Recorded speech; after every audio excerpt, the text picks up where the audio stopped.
Hello and welcome to another episode of Cracking Addiction with Philippe Naren and Fergal Armstrong.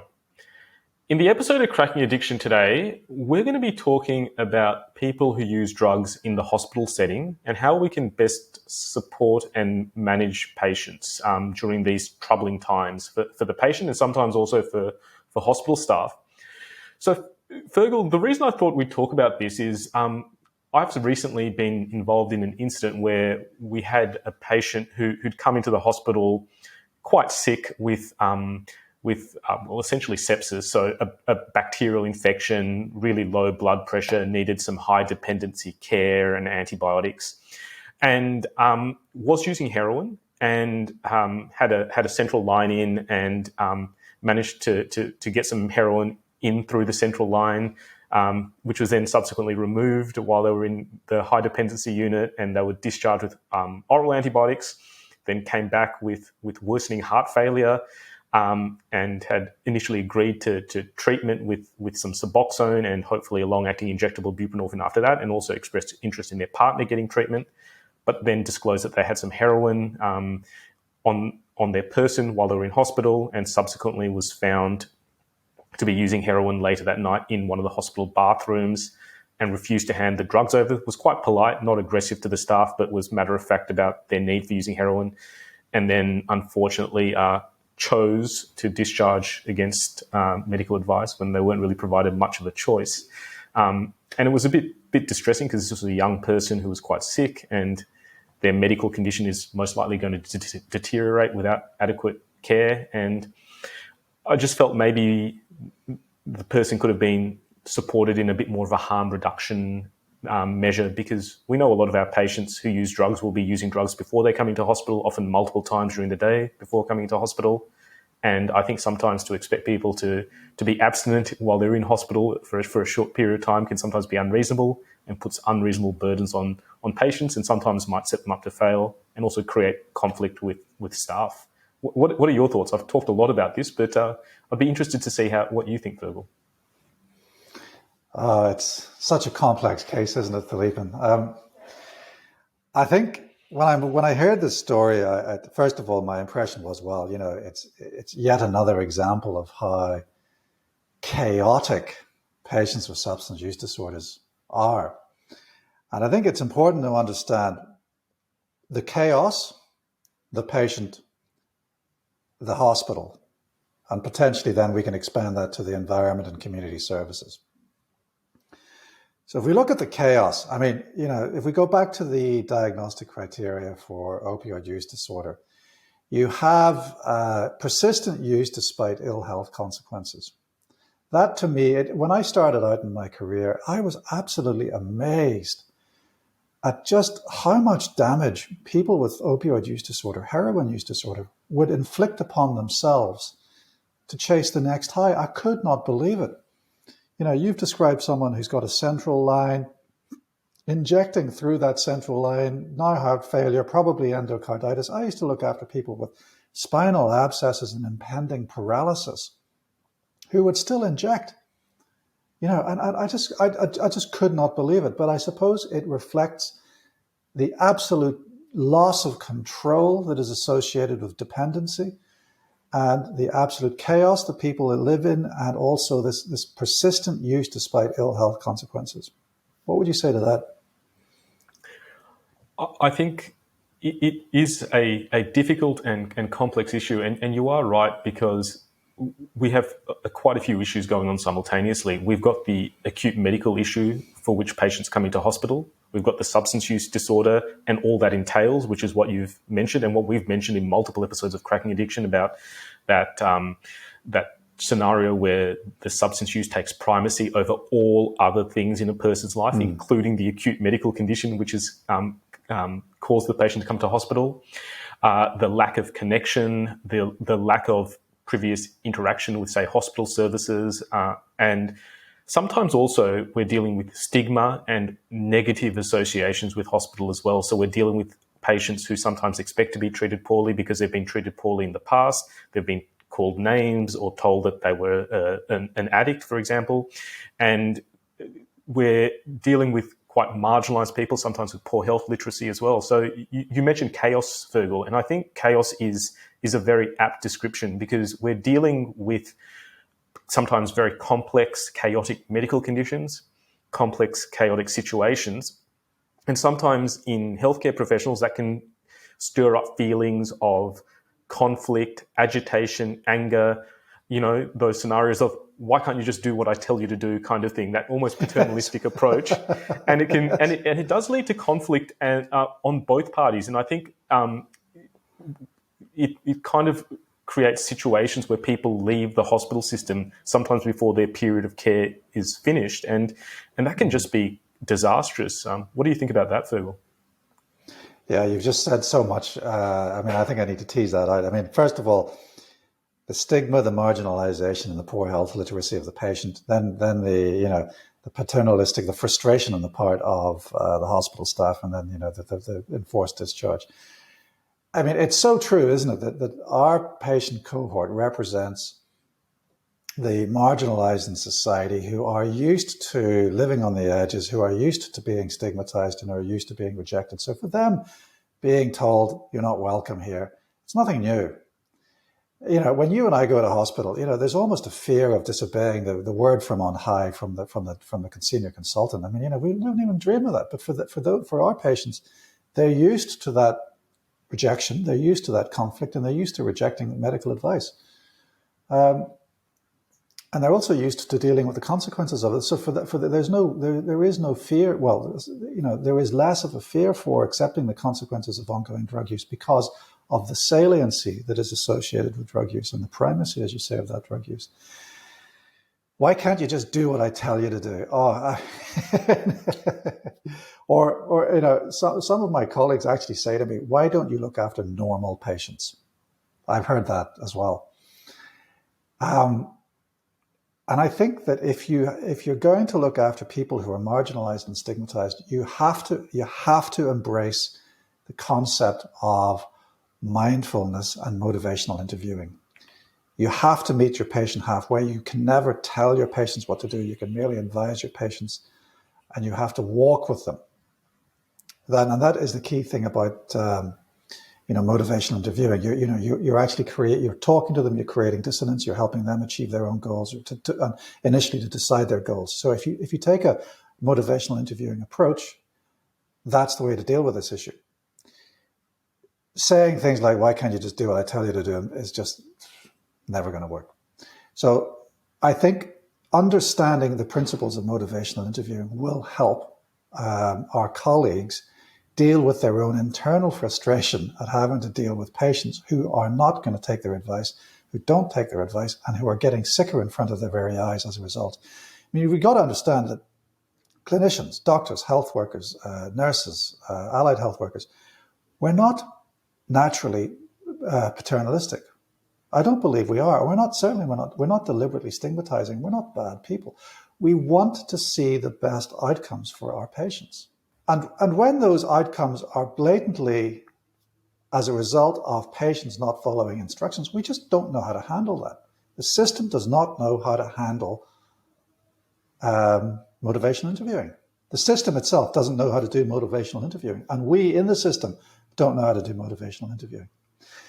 And, what do you think about that? I think sometimes when we face complexity and we're pushed to the limits of our capacity and capability, it can lead to frustration. And I'm talking from the healthcare provider perspective. And sometimes that frustration can boil over and be targeted towards patients who are behaving in ways we're not familiar with, and we can't understand why a patient would act in this way, seemingly against their interests and seemingly in contravention to what we've been taught. And from the patient perspective viewpoint, and I've tried to put myself a bit in a patient's shoes, and it's always a difficult thing to try and do. And I think the best that we can hope for is to try and be empathetic and try and review things. The reason a lot of people use substances is to try and manage trauma, try and manage anxiety, try and manage stress. What could be more stressful than coming into a hospital situation or a hospital setting with an acute illness where you're not quite sure what's going on, you feel awful, and you don't know how to regulate these kind of emotions. We're putting people in a situation where they're probably more likely to use drugs to try and self-soothe and self-calm themselves. After all, these are the strategies that have worked prior to coming into hospital, and these are the techniques that the patient themselves knows. So we're asking a patient to come into a situation or a place they don't trust, to be managed by people they've had negative experiences with previously, who they feel will judge them, who they feel will stigmatize them, and potentially won't address their needs. I've certainly seen a lot of patients who've been on opioid substitution therapy or who've been using heroin, who've been denied access to opioid medications or been rationalized opioid medications because, after all, you're on methadone or you're on Suboxone, that's an opioid, you don't need any extra, which is ridiculous because we know these patients have a high opioid tolerance and, in fact, will need increased amounts of opioids. So when patients get treated poorly and they've experienced this multiple times, it does create distrust, and patients will revert to doing what they've done previously to self-soothe and manage their situation. You've talked about the complexity of patients with substance use disorder and using motivational interviewing techniques and a harm reduction strategy to try and keep patients engaged. And we've talked about engagement multiple times in Cracking Addiction, about how engagement is probably the most important thing that we can do as doctors with our patients with substance use disorders. So I wholeheartedly agree with everything you've said with regards to that, Fergal. It's a difficult situation, and reflecting on the case I mentioned earlier, I can't help but wonder if maybe a harm reduction model, such as when the patient was maybe found using substances in the bathroom, whether or not he could have been offered better lighting, maybe sterile injecting equipment, alcohol swab to clean his skin. If something along those kind of strategies, and the fact that he could potentially be monitored post and then engaged with the addiction medicine service the following day to talk about further strategies, such as, how we can better manage his symptoms with opioid substitution therapy. Whether something like that could have led to a better outcome, because now we have a person who's lost to the system, and also his partner, who he had been interested in trying to get onto opioid substitution, is also lost to follow up as well. And we know that the morbidity and mortality of ongoing heroin use is high, whereas if this patient had been engaged in opioid substitution therapy, potentially we could have decreased his and his partner's risk. I know that's probably a bit controversial, talking about patients using drugs in hospital and adopting that harm reduction model, but I do firmly believe that we should start thinking along those ways. What are your thoughts, Fergal? I agree with you. I think it'll be a long time before we have hospitals or where we have harm reduction, safe injecting principles that we would find in a safe injecting room actually incorporated into mainstream medical practice and as an inpatient. That's a long way down the line, I would imagine. But I think as a halfway house, I think it's important to go back to your issue about why is this patient actually using drugs on the ward when surely we are giving them enough. I think it's really important to emphasize that you have to keep your patients comfortable. And that may mean giving them sedation. It may mean giving them opioids. It may mean giving them more opioids than you would be comfortable with otherwise. But I think it's really important to involve an addiction specialist or an addiction service in that decision. And I think it's entirely appropriate for those decisions to be made. Because as you've already alluded to, losing the patient causes far worse outcomes for health. So keeping the patient in hospital, I think, should be the priority of all services. And that may mean keeping the patient comfortable and prescribing more than you would otherwise choose to. The other issue, I mean, if we're talking about, safe injecting practices, we're talking about people bringing in, or bringing in needles and their own kit. So, we're talking about replacing that. But this then brings us on to the next issue about the safety of the environment for other patients and the healthcare workers. I mean, so one of the issues that I've had to debate in similar cases is we can't have this behavior on the ward, because what if somebody else catches HIV or HCV from a used needle hanging in a hospital toilet? The hospital would be shut down. What do you say to that then? I think the standard for universal precautions should be undertaken. We know that patients use drugs in or around hospitals. We know, say, for example, the fact that despite most hospitals being smoke-free environments, you go outside any hospital, you'll see people, not only patients, but staff smoking. So people who have dependence to substances will find a way of using substances. The simple measures to talk about your example of sharps-related injuries or the risk of bloodborne virus transmission would be to have that frank and open discussion, which would probably only occur if a patient is confident that you're not going to judge them or stigmatize them, and then talk about standard precautions. The simple one would be to provide a sharps container to the patient. And then after you've used your needle, put it in the sharps container. A lot of bathrooms do already have sharps containers in hospitals anyway, but just making the standard things available to people so they know what and how to use them. The fact that they could recycle needles, for example, these kind of simple education steps would mitigate a lot of the harms and risks associated with what you're talking about, Fergal, and I think would potentially make people feel that at least they're being listened to, that they're being heard, that they're being treated like an adult, and also foster those kind of more mature conversations rather than, no, abstinence. In terms of addiction medicine, we rarely expect people to be abstinent, and we are focused on a harm reduction model, except seemingly when you're an acute patient in a hospital, in which case you must be abstinent during your period of care, which is, to me, seems a bit ridiculous. I don't know if that's too controversial of you or not. Well, no, I share that controversy because this is the issue about the difference in care standards in the community versus inpatients. You know, in the community, we know our patients use drugs on top of the pharmacotherapy. You know, and it's not necessarily the main driver of how we actually treat our patients. We have to tolerate a certain amount of drug use on top. But we don't tolerate any drug use when the patient's in a high stress environment. It doesn't make sense to me. No.